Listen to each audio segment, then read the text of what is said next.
مسجد میں تھا تو وہ آزاد تھیں، قبر میں چلا گیا جسم مبارک تب بھی وہ آزاد ہے نا، اور اس وقت بھی عرش مولا میں نمازیں پڑھتی تھیں اور اب بھی پڑھتی ہیں اور قیامت تک پڑھتی رہیں گے۔ تو ثواب کس کو ملے گا؟ جس کی ہے۔ نعرہ تکبیر، نعرہ رسالت، تیرا شاہی میرا شاہی۔ اللہ تعالیٰ کے 99 نام ہیں، ایک ذاتی ہے، 98 صفاتی ہے۔ 98 صفاتی مل کر بھی اس میں ذات کو نہیں پہنچ سکتے۔ وہ 1,24,000 نبی صفاتی اس میں ذات والے، صفاتی اسم والے مل کر بھی اس میں ذات والے کو نہیں پہنچ سکتے۔ موسیٰ علیہ السلام کیا ہے؟ اے اللہ دیدار دے، جواب آیا تاب نہیں ہے۔ کہنے لگے کسی میں تاب ہوگی، جواب آیا ایک میرا حبیب اور اس کی امت۔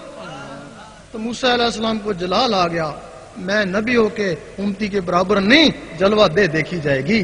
جلوہ پڑا، موسیٰ علیہ السلام بے ہوش ہو گئے، کیونکہ موسیٰ علیہ السلام یا رحمانوں کا صفاتی اسم کا ذکر کرتے تھے، اور ان کے جسم میں جو نور آیا وہ بھی صفاتی نور آیا۔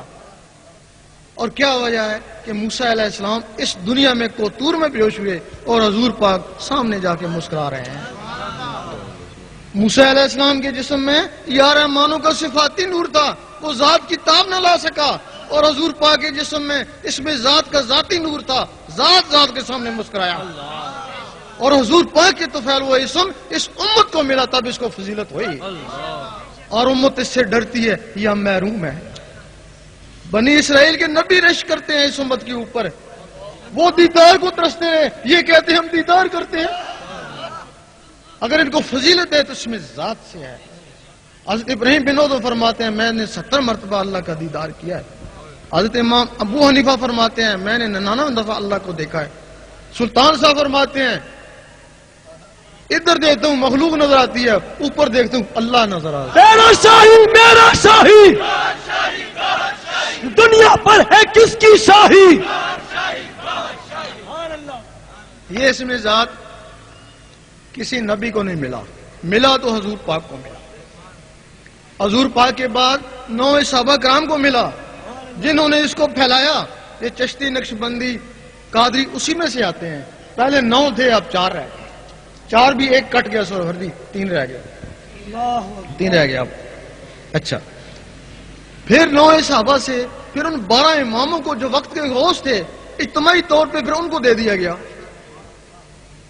پھر انہوں نے اس کو پھیلایا۔ پھر 12 اماموں سے لے کے انفرادی طور پہ غوث پاک کو دے دیا گیا، تب آپ غوث اعظم کہلائے۔ اب پھر غوث پاک کو حکم ہوا ہے کہ اب تم اس کو آگے پھیلاؤ۔ اب پھر غوث پاک نے پھر ولیوں کو پھیلانا شروع کر دیا۔ اب جو اس میں ذات غوث پاک کے پاس ہے، آپ کو کہیں سے بھی حاصل ہو جائے سمجھیں کہ آپ غوث پاک سے ہی آپ کو اس میں ذات حاصل ہوا ہے۔ سبحان اللہ۔ پھر جب یہ ولیوں تک پہنچا، ان کے سینوں تک پہنچا، پھر اس کے بعد یہ بگڑنا بھی شروع ہو گیا۔ بگڑا کیسے؟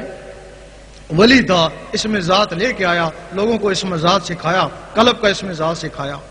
جب وہ دنیا سے چلا گیا اس کا بیٹا ولی بن کے بیٹھ گیا۔ ولایت وراثت نہیں تھی، اگر وراثت ہوتی تو نبوت ہوتی نا بھائی، نبوت ہوتی نا، وراثت، نبوت اعلیٰ مقام ہے نا ولایت سے۔ اگر نبوت وراثت نہیں ہے تو ولایت کیسے وراثت ہو سکتی ہے؟ اگر نبی کا بیٹا نبی نہیں ہو سکتا تو ولی کا بیٹا ولی کیسے ہو سکتا؟ واہ سبحان اللہ۔ پھر کیا ہوا؟ پھر اس کا بیٹا وہ ولی بن کے بیٹھ گیا، وہ صدیوں سے یہ رسم چلنا شروع ہو گئی۔ ہو سکتا ہے ان میں کوئی ایک آدھ ولی آ بھی جائے، لیکن ان کی ساری اولاد ولی تو نہیں ہو سکتی ہے نا۔ اب ہمارے لوگ گئے، جا کے بیعت ہونا شروع ہو گئے، جا کے پوچھا تو سنا تھا کہ قلب کا بھی معاملہ ہوتا ہے۔ کہنے لگے یہ تو بڑا مشکل کام ہے، جنگلوں میں جانا پڑتا ہے، یہ تو بڑا جلالی ہے، تو پاگل ہو جائے گا، کیا تو جنگل میں جائے گا؟ بہتر ہے کہ تو وہ شجرہ شریف پڑھ لیا کر، ہاں بس اسی سے رب تجھ پہ راضی ہو جائے گا۔ وہ بیچارہ ساری عمر شجرہ شریف پڑھتا رہا، شجرہ شریف سے صرف صرف شناخت ہوئی نا کہ اس ولی کی کس سے نسبت ہے، اور تو اس میں کچھ نہیں ہے نا، صرف شناخت ہی نا. وہ شجرہ شریف پڑھتا رہا، آخر میں اس نے بھی گھر میں وہ رکھ دیا ایک طرف. پھر آگے ہمارے عامل تھے، انہوں نے دیکھا یہ خالی پیلی گدی نشین سے زیادہ نشین، اگر یہ بیعت کر سکتے ہیں تو ہم بیعت نہیں کر سکتے. وہ ہمارے تعویذ لکھنے والے، انہوں نے بیعت کرنا شروع کر دی. جب بیعت کرنا شروع کر دی تو مریدوں نے کہا بھئی اب قلب کا سلسلہ، انہوں نے کہا بس یہ ہے کہ خلق خدا کو راضی رکھو، ان کو فیض پہنچاؤ اور یہ تعویذ لکھ کے ان کو دو، بس اسی میں اللہ مل جائے گا. تو وہ بھی تعویذ لکھنا شروع ہو گئے. خیال اب ادھر چلا گیا نا تعویذوں کی طرف، ان کا خیال شجرے کی طرف چلا گیا نا، وہ اللہ کو بھول گیا نا. اس کے بعد ہمارے عالموں نے دیکھا بھئی ہم تو ان سے بہتر ہیں، اتنا علم جانتے ہیں، اگر انہوں نے 10-20 آدمی پیچھے لگا لیے تو ہم نہیں کر سکتے ایسا. وہ عالموں نے بیعت کرنا شروع کر دی. جب عالموں نے بیعت کرنا شروع کر دی تو مریدوں نے کہا کہ کچھ قلب کا معاملہ، بس منطق سیکھ لو، فلسفہ سیکھ لو، بحث کرنا سیکھ لو. پھر کیا ہوا کہ نیم حکیم خطرہ جام، نیم ملا خطرہ ایمان. تیرا شاہی میرا شاہی، دنیا پر ہے کس کی شاہی، میرا ماہی تیرا ماہی. پھر وہ جو ان کے مرید تھے وہ بحث مباحثے میں لگ گئے، ہر جگہ بحث مباحثے شروع ہو گیا. پھر ہمارے مفتیوں نے دیکھا یہ تو ہمارے شاگرد تھے عالم، ان کے اتنے مرید ہو گئے تو ہم کیوں پیچھے رہ جائیں. ان کے ہم بھی بیعت کرتے ہیں جی، آ جاؤ. تو بیعت شروع ہو گئی. انہوں نے پھر کیا کیا، تو پھر اپنے شاگردوں کو وہ فتویٰ سکھا دیا کہ جو بھی ذرا ہلے جلے اس پہ فتویٰ لگا دینا، ہمارے بغیر جو بھی ہلے جلے اس میں فتویٰ لگا دینا، اور تم اس کا ثبوت ہم تمہیں دیتے ہیں. ابھی روحانی سفر کو دیکھ لو، اس کے اوپر جو فتوے لگائے انہی کے شاگردوں نے لگائے نا بھائی، انہی مفتیوں کے شاگردوں نے فتوے لگائے نا. اور اس کے پڑھ کے دیکھو آیا اس میں فتوے لگتے ہیں یا نہیں. لبیک لبیک الجہاد الجہاد الجہاد الجہاد. اب امت بالکل اس مزاج سے دور چلی گئی. اب ان کو پتہ ہی رہا کہ اس میں ذات بھی ہوتا تھا، کہ کہنے لگے ہوتا تھا لیکن پرانے زمانے میں، اب نہیں ہے. لیکن جس دن یہ اس میں ذات دنیا سے چلا گیا، دنیا کو حق ہی نہیں ہے زندہ رہنے کا، اسی دن قیامت کو آ جانا ہے. یہ اس میں ذات ہر زمانے میں، صرف ہے کہ اس کی شناخت نہیں ہے.